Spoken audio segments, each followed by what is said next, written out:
Persembahan itu kata dasarnya sembah, bukan sumbang. Tuhan pemilik dan kepala gereja terlalu kaya, sehingga tidak ada satu orang pun bisa sumbang bagi Tuhan. Ini sebuah persembahan. Kata dasarnya sembah. Kita datang kepada Tuhan. Dalam penyembahan itu, maka kita bawa sesuatu. Anda sembah, bukan sumbang.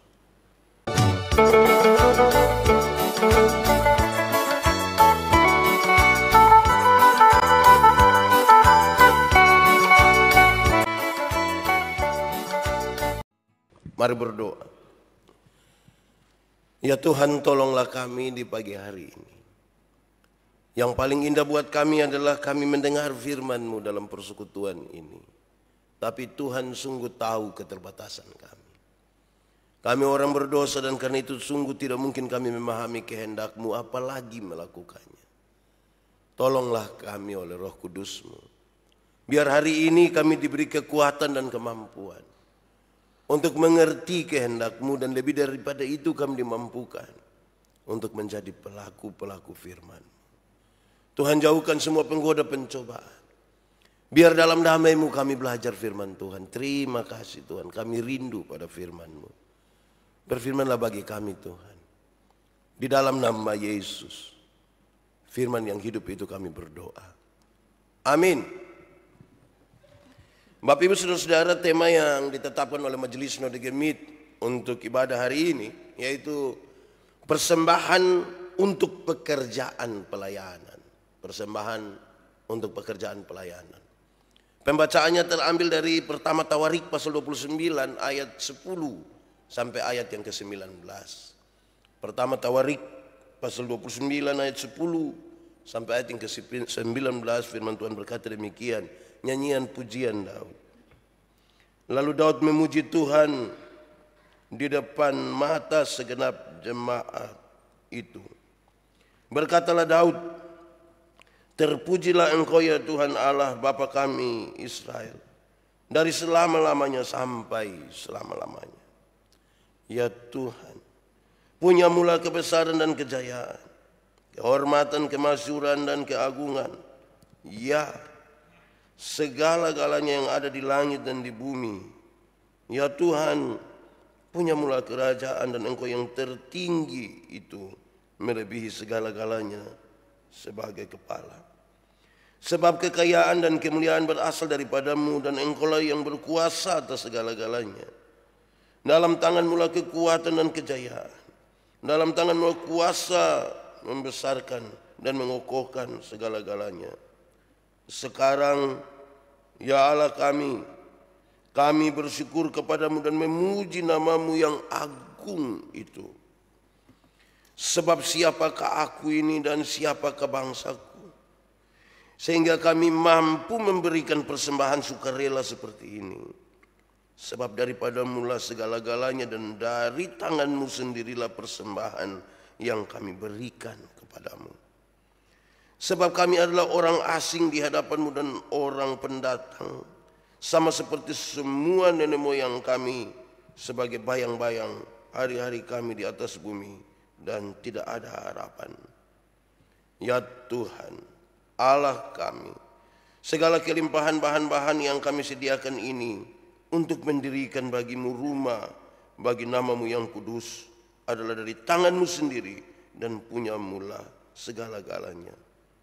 Aku tahu ya Allahku, bahwa Engkau adalah penguji hati dan berkenan pada keikhlasan.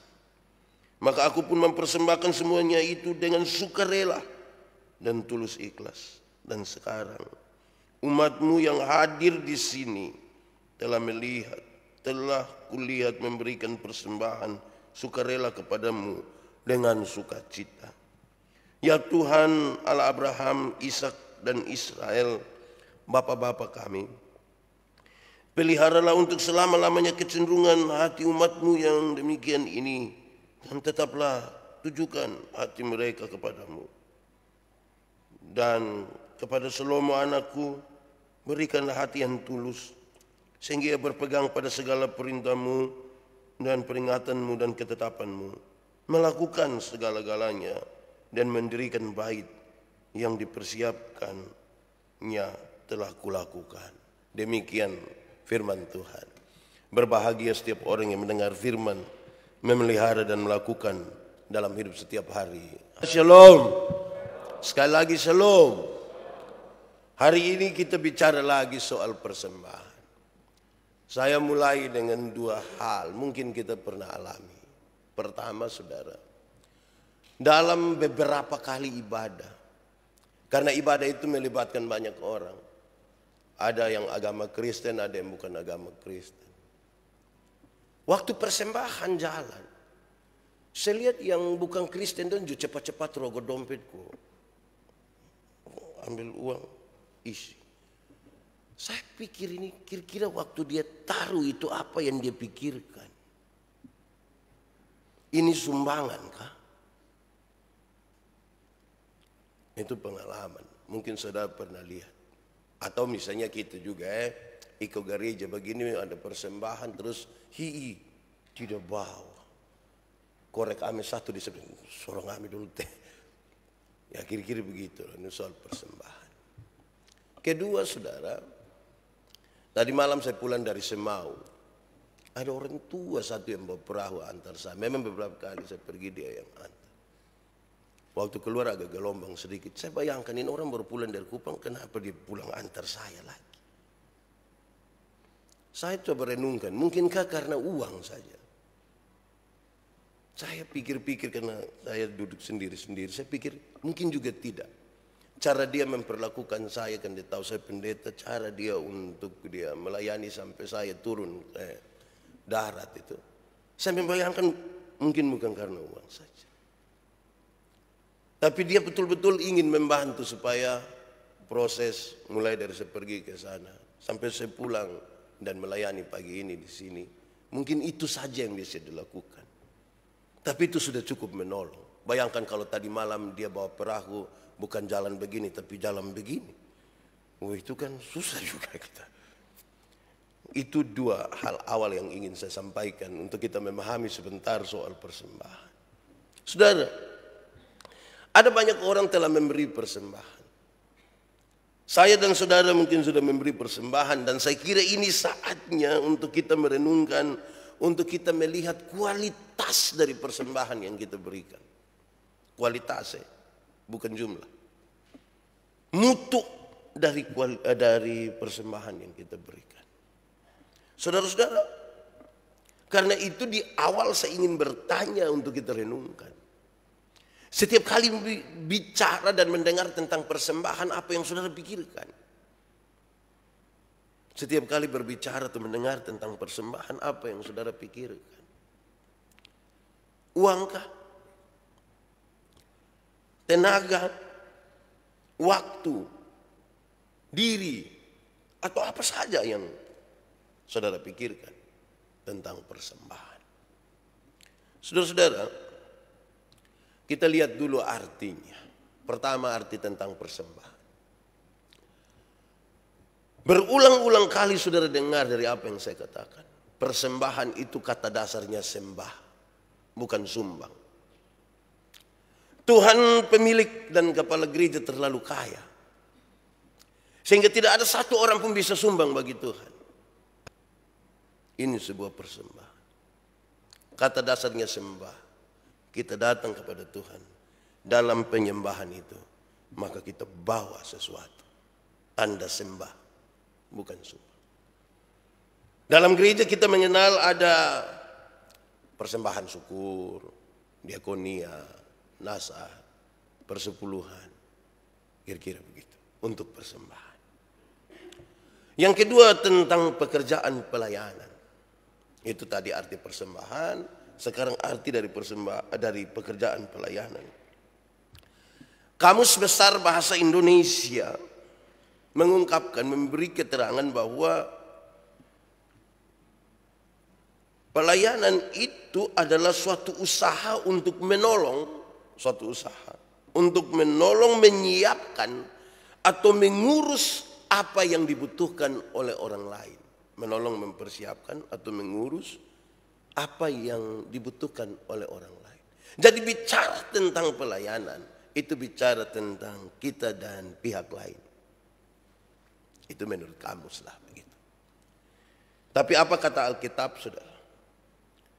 Saya ingin merujuk kepada Kolose pasal 3 ayat 17. Kolose pasal 3 ayat 17 bilang begini, dan segala sesuatu yang kamu lakukan dengan perkataan dan perbuatan, lakukanlah semuanya itu dalam nama Tuhan Yesus, sambil mengucap syukur oleh Dia kepada Allah Bapa kita. Segala sesuatu yang kamu katakan dan lakukan, lakukanlah itu dalam nama Tuhan Yesus, dalam ucapan syukur. Itu berarti, saudara, apapun yang kita kerjakan dalam nama Tuhan Yesus, apapun yang kita kerjakan dalam nama Tuhan Yesus, dan dalam ucapan syukur, maka sesungguhnya kita telah melayani Tuhan. Apapun yang kita sudah kerjakan di dalam nama Tuhan Yesus dan dalam ungkapan syukur, sesungguhnya itu kita sudah melayani Tuhan.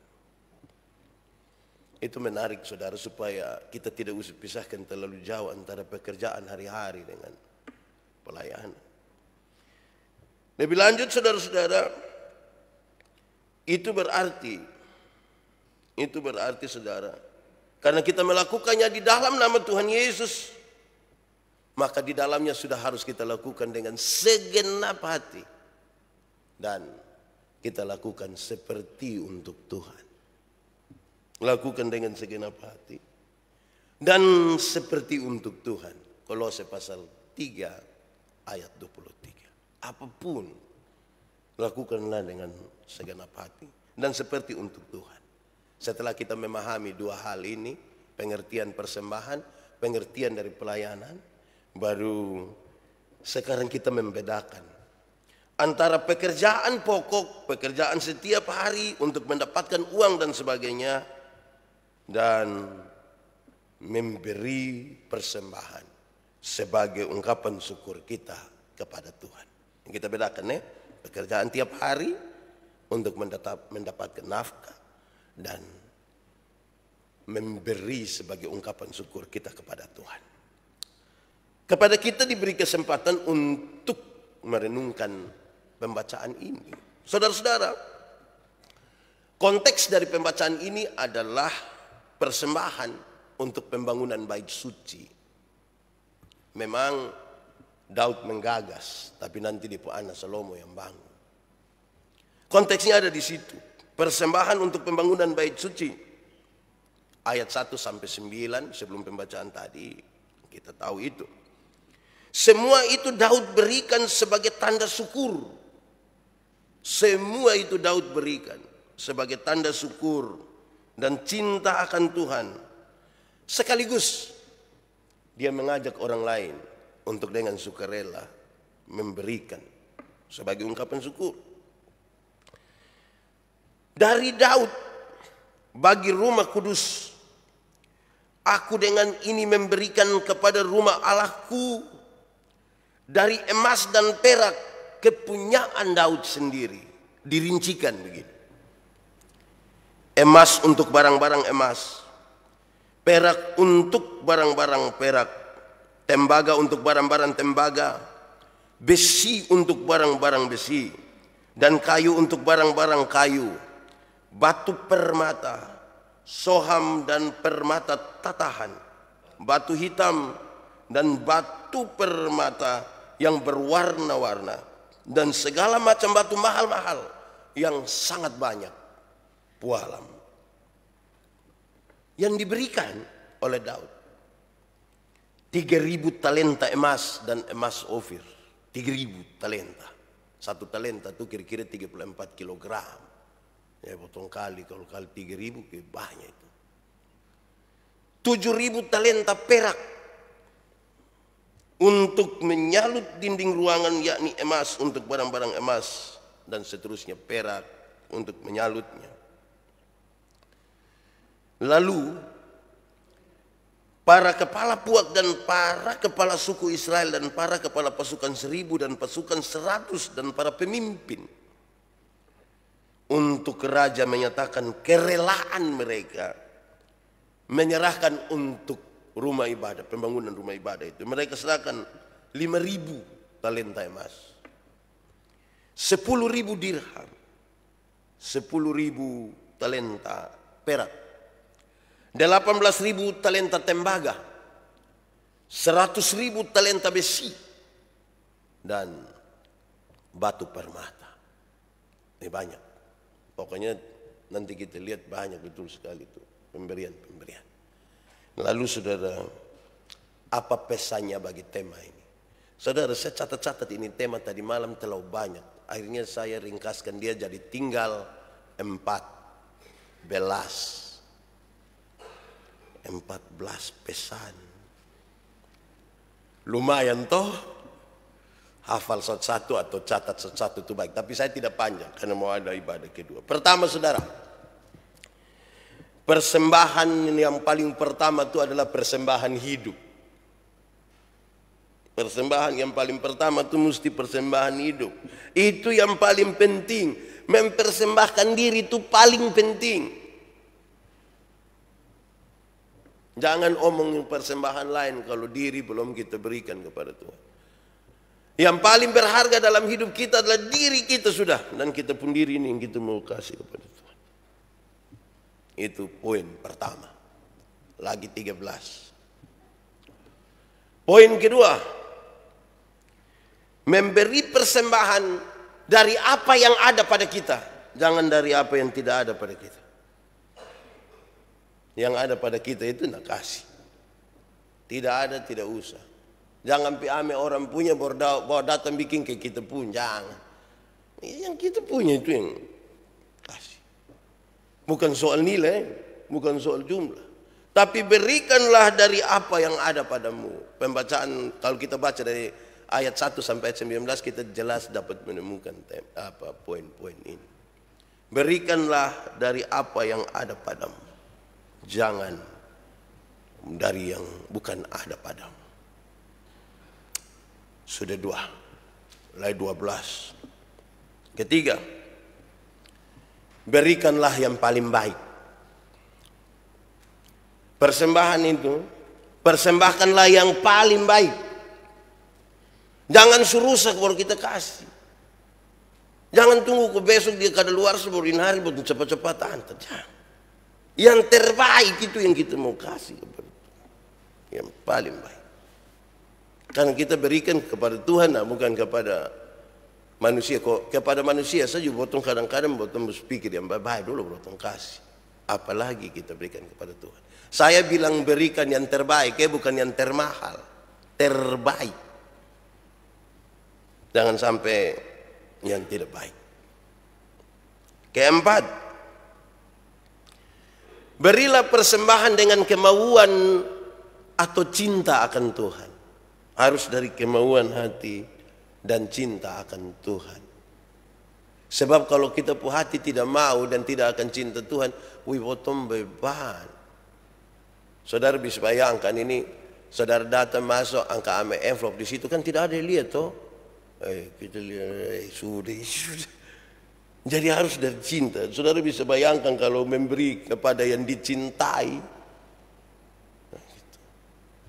Dari hati yang penuh cinta akan Tuhan. Kemauan untuk memberi. Kalau tidak mau tidak usah. Jangan perasaan dengan orang kiri kanan. Jangan terus. Berilah dari kemauan. Dari cinta akan Tuhan. Kelima. Persembahan itu harus diberikan dengan komitmen. Komitmen. Komitmen itu paling tidak menyangkut 3 hal. 14 lihat ada poin tambah lagi dia. 3 hal. 1. Komitmen itu berkaitan dengan cara pandang yang benar. Kita mau memberi persembahan itu cara pandang kita benar. Oh ini sembah bukan sumbang. Saya berikan dalam rangka diakonia atau apa. Cara pandang kita benar, kita berkomitmen untuk itu. Yang kedua, bukan sekedar cara pandang benar, tetapi kesediaan untuk masuk di dalamnya. Di banyak tempat, saudara, banyak orang dia kerja, dia kasih persembahan bagi Tuhan melalui gereja. Bangun gereja baik-baik, tapi situ doang tidak masuk. Kapasitas gereja 1.000 orang, tiap minggu yang gereja 200. Tapi dong cerita di mana-mana kalau dong memberi persembahan untuk pembangunan gereja. Nah, itu bukan komitmen. Karena yang komit paling pertama itu adalah memberi diri. Gereja sudah jadi, masuk gereja. Dan kita bikin gereja kok suruh siapa masuk. Ketiga, saudara. Dalam komitmen itu, maka persembahan itu tidak dimaksudkan untuk mendapat keuntungan pribadi. Persembahan tidak dimaksudkan untuk mencari keuntungan pribadi. Memang lebih berkatnya orang yang memberi, tapi kalimat itu bukan berarti beri supaya lu dapat banyak. Bukan itu. Kita memberi karena kita sudah lebih dahulu mendapatkan. Bukan kita umpan, kayak kalau mau umpan ikan besar, nah buang yang bukan begitu. Kadang-kadang kita pikir persembahan sama dengan pancing ikan, nah buang kombong supaya dapat gargahi, begitu. Lebih berkatnya orang yang memberi, artinya dia sudah dapat dari Tuhan dan sekarang dia memberikan kepada Tuhan sebagai tanda syukur. Kadang-kadang kita ini, saya marah sejumlah orang di kampung kami kerja gereja ini, dong sedikit-sedikit datang bilang, Bapak beli paku 7, paku 10, paku 15. Iya, saya beli. Beli habis datang, Bapak paku 7, 10, 15. Sampai kali ketiga paku 7, 10, 15 ini saya sumarah dong ini. Hai, kamu makan itu paku separuh. Kok ini kan hanya bikin dia pun yang kayu-kayu itu, nama apa itu? Hanya itu. Oh, berset pikir-pikir. Betul, ada juga yang kasih tahu saya, Bapak. Ya lain itu, don datang, don saya duduk kok coret-coret di tanah begini, Bapak mau pulang 2 kilo, Bapak. Nah itu cari untung begini, ini entah salah ini. Persembahan itu bukan untuk dapat. Persembahan itu ngigas begini toh, bukan supaya kita dapat keuntungan. Bahaya itu. Keenam, saudara, persembahan itu mesti diberi dengan sukarela. Persembahan harus diberi dengan sukarela. Itu sukarela itu saya suka itu katakan dia terdiri dari 2 kata sebenarnya. Suka dan rela. Ada orang suka mah dia tidak rela. Saya suka memberi mah, aduh. Ketidak rela itu hati tidak enak toh. Kedua, ada yang rela tapi tidak suka. Sedikit-sedikit proposal datang, dia memang mau memberi, terakhir lama-lama dia liatin orang terus, berhenti dulu dia bikin. Jadi memang mesti dengan suka rela, suka terus rela. Suka mah kalau tidak rela hati juga berat. Rela tapi tidak suka berat juga. Saudara bisa bayangkan tuh kalau kita kasih sesuatu di orang tapi kita barang ini kita tidak rela itu. Wih, berat, sedih. 7, memberi dengan sebuah pengakuan. Persembahan itu harus diberi dengan pengakuan bahwa semua yang ada pada kita itu milik Tuhan. Berilah persembahan dalam sebuah keyakinan iman bahwa semua yang ada pada kita itu milik Tuhan. Bukan saya pun. Tadi Nats pembimbing bilang begitu ya. Tuhan, siapakah saya? Siapakah bangsa ini yang dapat memberi dengan sukarela? Semuanya Tuhan punya. Dan kami berikan dari tangan Tuhan sendiri. Tidak ada yang ada. Semua ini Tuhan hanya titip saja. Terima kasih Tuhan sudah titip ke saya. Jadi saya mau memberi, tapi Tuhan tahu ini bukan saya punya, ini Tuhan punya Tuhan. Jadi mau kasih. Seberapa itu? 7. 8. Persembahan itu mesti diberikan sekaligus mengambil bagian dalam rencana Allah. Mengambil bagian dalam rencana Allah. Pak Pendeta, apa sih sesungguhnya rencana Allah? Rencana Allah adalah mendatangkan tanda-tanda kerajaan Allah di tengah-tengah dunia. Persembahan mesti kita berikan dengan itu. Sudah ini Tuhan punya, dari yang Tuhan punya ini kita mau berikan supaya tanda-tanda kerajaan Allah itu terjadi di sini. Saudara, saya pakai satu dua contoh kecil ya. Di Gemit ini ada yang kita kenal 10%, kita kenal sentralisasi untuk gaji pendeta. Maksudnya apa? Ada di Gemit itu pendeta kira-kira ada 1.600 orang. Kerinduan dari banyak jemaat itu adalah bagaimana yang ada di kota yang di persembahan biasa lebih banyak itu bisa membantu itu jemaat-jemaat di kampung yang 12.000, 10.000 dan dapat tiap ibadah. Salah satunya adalah lewat yang tadi 10% dan sentralisasi gaji. Tanpa saudara tahu, yang saudara berikan itu telah membantu mereka yang saudara tidak kenal ada di sana. Melalui sistem dan mekanisme bergereja. Persembahan diakonia yang saudara berikan, tanda-tanda kerajaan Allah itu dinyatakan. Baru kemarin ada yang titip melalui saya karena mereka tahu saya mengurus sejumlah orang di Fabel. Ada 5 kelompok.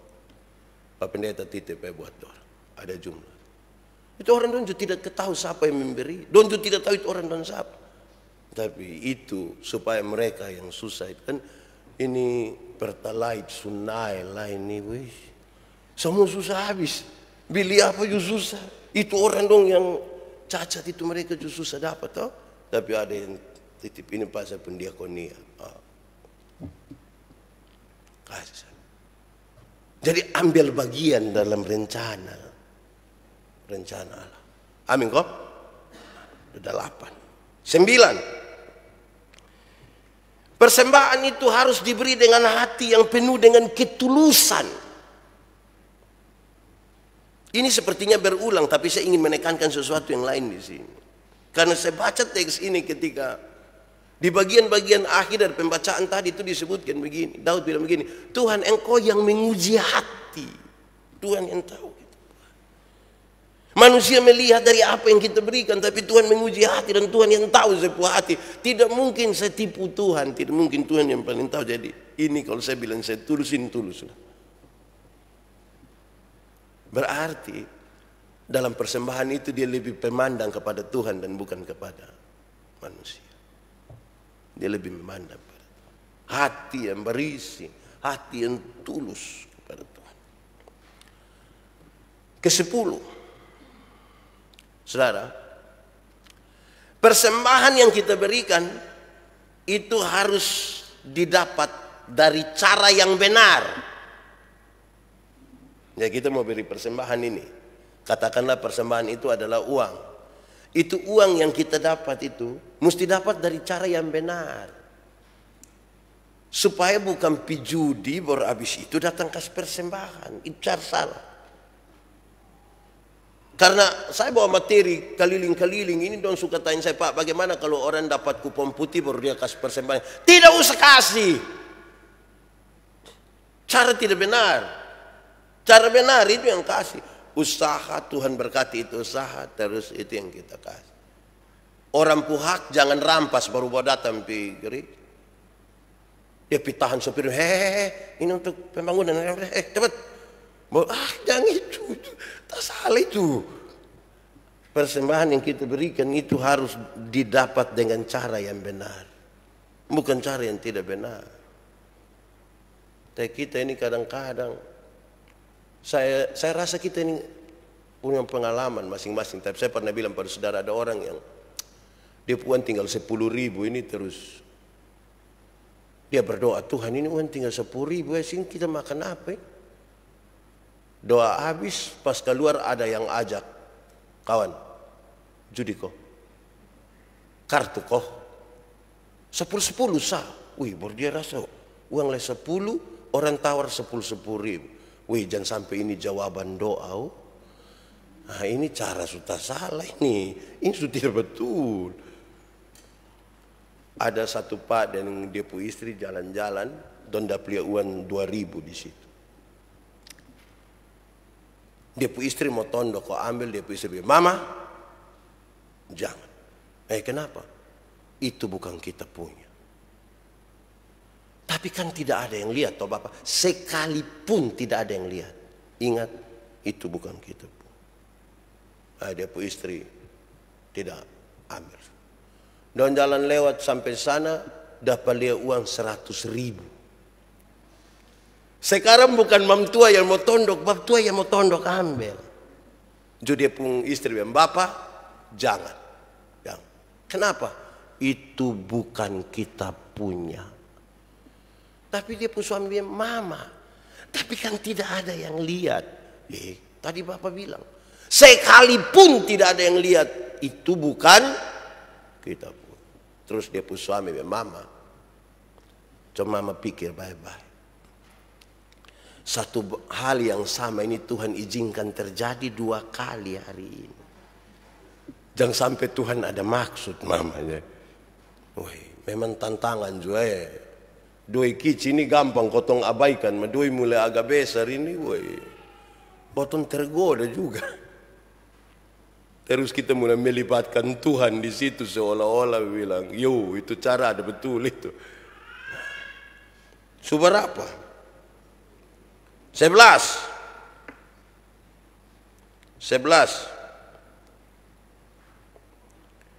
Memberi apa ya? Memberi dari hati. Bukan untuk mendapatkan pujian dari orang. Memberi persembahan itu maaf, dari hati. Dan bukan untuk mendapatkan pujian dari orang. Orang tidak boleh tahu. Tapi untuk orang tidak boleh tahu itu dia pun pengantar di muka sudah jelas toh, beri yang terbaik apa dong. Karena ada orang yang dia pun cara kasih, dia pun cara lipat, dia pun jari itu sampai begini. Baru isi. Saya bilang, kenapa sampai begitu tertutup? Dia bilang, "Bapak, tangan kanan memberi, tangan kiri tidak boleh tahu." Tapi saya tahu lu kasih berapa. 1.000 itu, makanya lu tutup begini. 100.000 makanya lu isi begini saya ini. Jadi memberi tidak untuk orang tahu, tetapinya adalah sudah dengan dia pun hal-hal di atas tadi. Ketulusan yang terbaik, pengakuan bahwa Tuhan punya didapat dari cara yang benar. 12. Persembahan itu harus kita berikan. Pertama-tama dengan memohon supaya Tuhan yang menggerakkan kita. Tuhan yang menggerakkan. Jangan kita yang gerakkan kita pun diri. Jangan. Biar Tuhan yang menggerakkan. Sebab kalau kita yang menggerakkan kita pun diri itu, berat. Tuhan yang mesti menggerakkan. Kalau Tuhan yang menggerakkan, dia tahu cara bagaimana menolong kita. Tahu bagaimana membuat kita tetap berkomitmen untuk itu. Tetap berkomitmen. Itu tantangan banyak, saudara. Saya satu saat dengan ibu pendeta sepakat kok kasih sekolah satu anak. Kami pikas duduk tanpa siri di depo orang tua don di kampung. Bawin anak datang yang sudah lu tinggal di rumah di kakak nona situ, kerja-kerja di rumah, bangun basapu pel lu lakukan tapi nanti sekolah dong. Dia datang sudah. Datang 1 bulan pertama aman.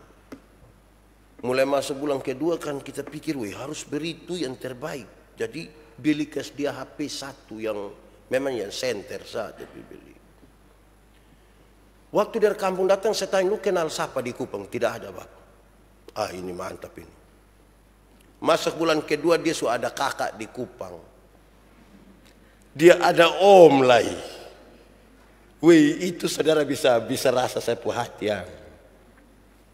Itu pulang itu dong hanya pak telepon.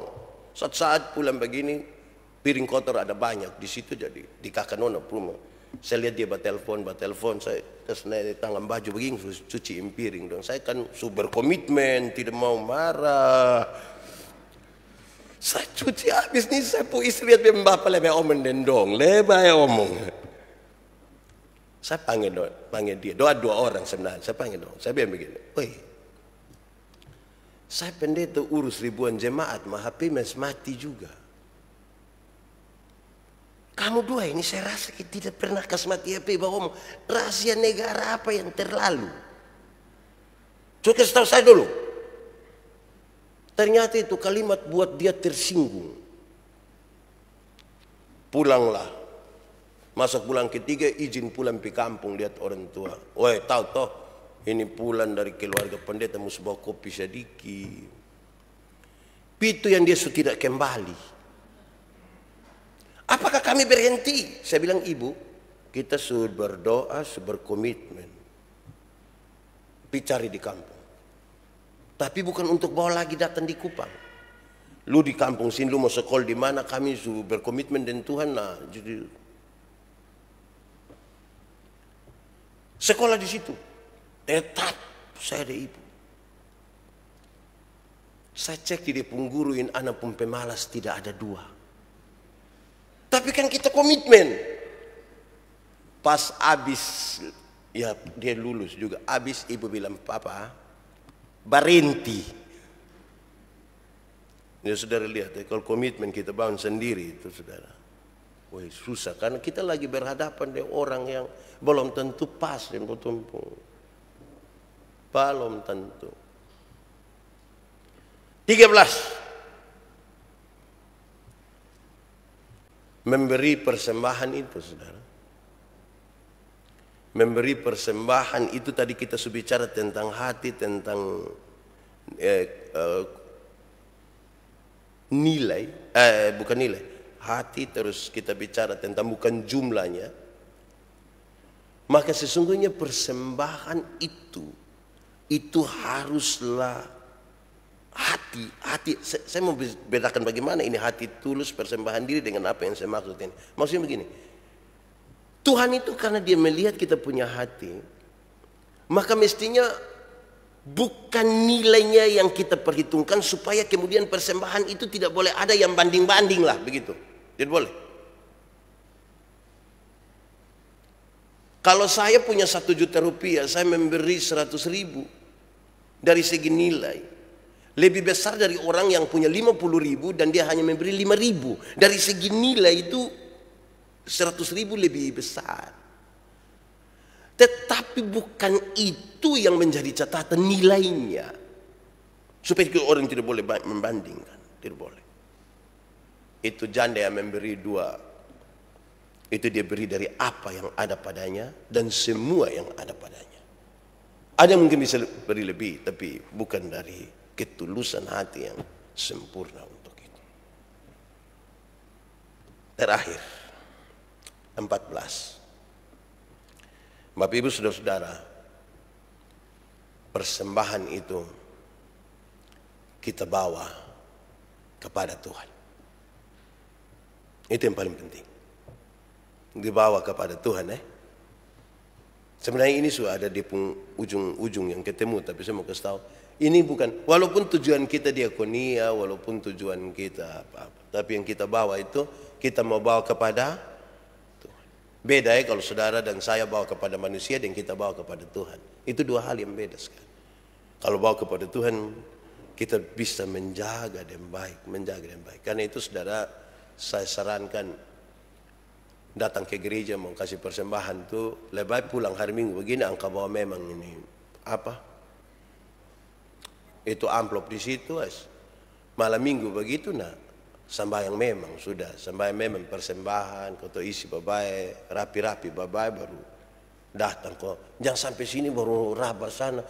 Saya itu hari pernah alami, saya pernah kasih tahu saudara toh, saya boleh dong sambut babai pakai tari-tarian lah baru masuk ibadah habis begini. Saya sudah isi persembahan, duduk-duduk baru saya rasa, ini ada. Cek ternyata uangnya ada. Lalu tadi saya isi apa? Saya isi boarding pass. Boarding pass bertulis saya punya nama jelas di situ. Ini gara-gara memberi untuk hanya supaya manusia ini yang begini. Makanya pulang saban terlihat kok. Kalau tidak bawa dari sini, nah, kalau dia ambil envelope atau orang tua dulu itu pakai kertas putih sudah lipat-lipat dia baik begini, isi begini, toh beri kepada Tuhan. Tuhan memberkati kita. Mari kita tunduk kepala, kita berdoa. Bapa di surga, kami bersyukur untuk firman-Mu. Tolong kami Tuhan, supaya kami dapat menyimpan dan melakukan ini karena rahmat-Mu.